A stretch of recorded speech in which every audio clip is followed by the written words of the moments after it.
भारत संरचनात्मक दृष्टि से गांव का देश है और सभी ग्रामीण समुदायों में अधिक मात्रा में कृषि कार्य किया जाता है। इसलिए भारत को कृषि प्रधान देश की संज्ञा भी मिली हुई है। लगभग 70% भारतीय लोग किसान हैं। वे भारत के रीढ़ की हड्डी के समान हैं। खाद्य फसलों और तिलहनों का उत्पादन करते हैं। वे वाणिज्यिक फसलों के उत्पादक हैं। वे हमारे उद्योगों के लिए कच्चे माल का उत्पादन करते हैं, इसलिए वे हमारे राष्ट्र के जीवन रक्त हैं। फिर भी भारतीय किसान गरीब है। उनकी गरीबी पूरी दुनिया में प्रसिद्ध है। देश भर के किसानों में असंतोष का सबसे बड़ा कारण उनकी उपज का सही मूल्य न मिलना, और यही उनकी सबसे बड़ी समस्या है। किसानों की समस्याएं कोई नई नहीं है, लेकिन उनके समाधान की कोशिशें होती भी रही हैं, किंतु उनका कोई फल अभी तक नहीं मिल सका है। किसानों द्वारा आत्महत्या करने की खबरें भी पिछले कई वर्षों से चर्चा में हैं। किसानों द्वारा देश के विभिन्न हिस्सों में निकाली गई विशाल रैलियां उनके असंतोष को बताने के लिए पर्याप्त हैं। किसानों की एक बड़ी समस्या यह भी है कि उन्हें फसल का सही मूल्य नहीं मिलता।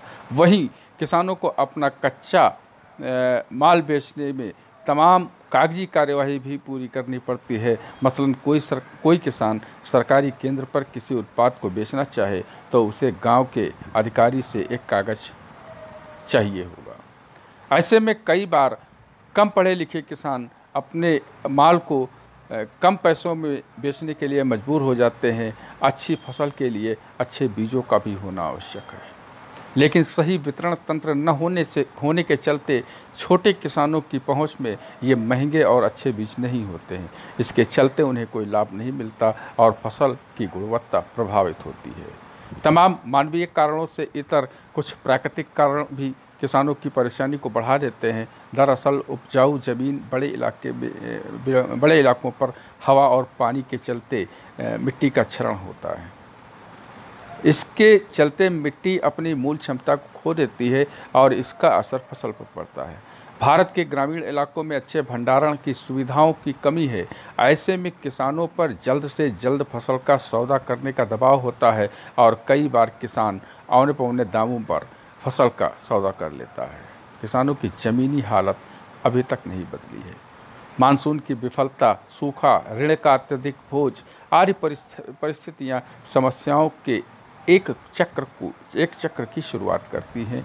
बैंकों, महाजनों, बिचौलियों आदि के चक्र में फंसकर भारत के विभिन्न हिस्सों में किसानों ने आत्महत्याएं की हैं। ऐसे में प्रश्न उठता है कि इस समस्या का हल क्या है। सरकारों ने के इतने प्रयासों के बाद भी कहाँ कमी रह गई। अल्पकालिक समाधान के बजाय दीर्घकालिक समाधान कौन से हो सकते हैं कि देश की अर्थव्यवस्था में महत्वपूर्ण योगदान देने वाले कृषि क्षेत्र की बेहतरी के उपाय किए जा सके। क्या किसानों के कर्ज की आंशिक माफ़ी इस समस्या का समाधान है? देखा यह गया है कि समय बिताने के साथ किसानों की हालत सुधरने के बजाय और ख़राब होती गई। किसानों को संतुष्ट करने के लिए देश के नीति निर्धारक समय समय पर जो उपाय करते हैं वे तात्कालिक राहत पहुंचाने वाले होते हैं। इन उपायों के तहत किसानों को लुभाने वाले कदम उठाए जाते हैं, जबकि ज़रूरत ऐसे संरचनात्मक उपायों की है जो किसानों की समस्या का स्थायी तौर पर हल कर सकें। किसान अपनी उपज को औने पौने दामों पर बेचने को विवश न हो, लेकिन वास्तविकता यह है कि बिजली, पानी, खाद, कृषि के बुनियादी ढांचे और जोखिमों का सामना करने की क्षमता आदि जैसी किसानों की समस्याओं को भी दूर करने में हम सफल नहीं हो पा रहे हैं।